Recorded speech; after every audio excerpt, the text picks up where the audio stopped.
En este video lo que voy a presentar es esta máquina que es llamada la máquina de Galton y lleva en honor a Galton, que fue un científico inglés, Francis Galton, que vivió entre 1822 y 1911.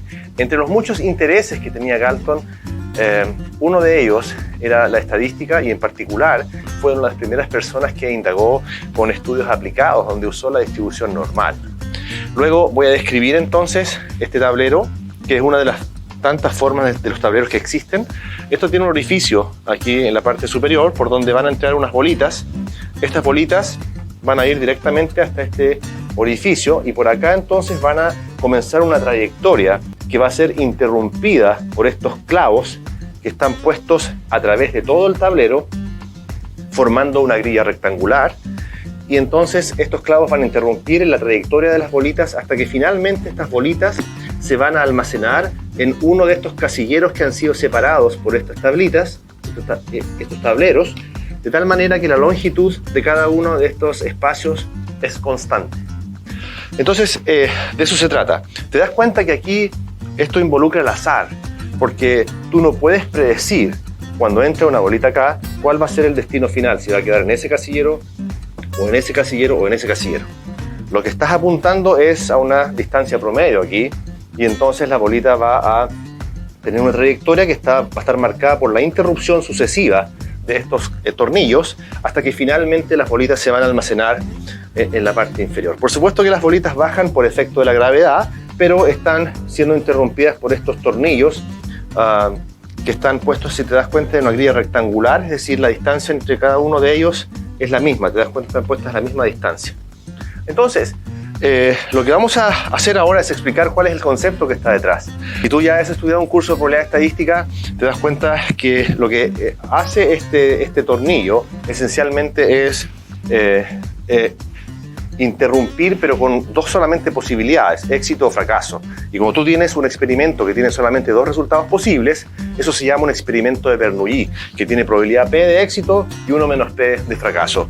Luego, si es interrumpido una vez, pasa al siguiente hasta que es interrumpido muchas veces. Por lo tanto, la probabilidad final de la bolita sí la podríamos calcular usando la distribución normal, porque contamos la cantidad de éxitos que existe en la trayectoria, y eso va a ser una distribución normal con la cantidad de veces que fue interrumpida y la probabilidad de éxito del tornillo, que es constante para cada uno. Vamos a asumir que esto tiene probabilidad un medio de ir hacia la derecha y un medio de ir hacia la izquierda. Luego, tenemos la posibilidad de predecir a ciencia cierta, o es decir, con 100% de seguridad de que la trayectoria de una bolita va a ser este casillero o ese casillero. No tenemos una certeza de esa naturaleza, pero sí podemos saber cómo se van a comportar muchas bolitas. Es decir, si vemos la trayectoria de muchas bolitas, lo que vamos a observar acá es un patrón que se rige por el teorema del límite central. Si tú no conoces el teorema del límite central, puedes ver un video en la lista de reproducción de distribuciones muestrales. Allí está explicada la matemática del teorema. Y lo que dice el teorema del límite central es que si tu variable de interés es el promedio, entonces el promedio, cuando el número de réplicas es grande, es decir, cuando el tamaño muestral es grande, tiene una distribución normal. Por lo tanto, la trayectoria final, ¿ya?, va a tener una distribución gaussiana que va a estar caracterizada porque en el centro de la distribución hay mucha frecuencia y en los extremos hay muy poca frecuencia. Si te das cuenta, lo que estamos midiendo acá es una densidad. Claro, estás midiendo la cantidad de bolitas que hay en este casillero por la unidad de longitud, que en este caso es constante. Entonces, aquellos casilleros que tienen más bolitas tienen mayor frecuencia y tienen mayor densidad. Entonces, ahora lo que voy a hacer es echar a andar esta máquina con las bolitas correspondientes para ver si logramos el patrón deseado.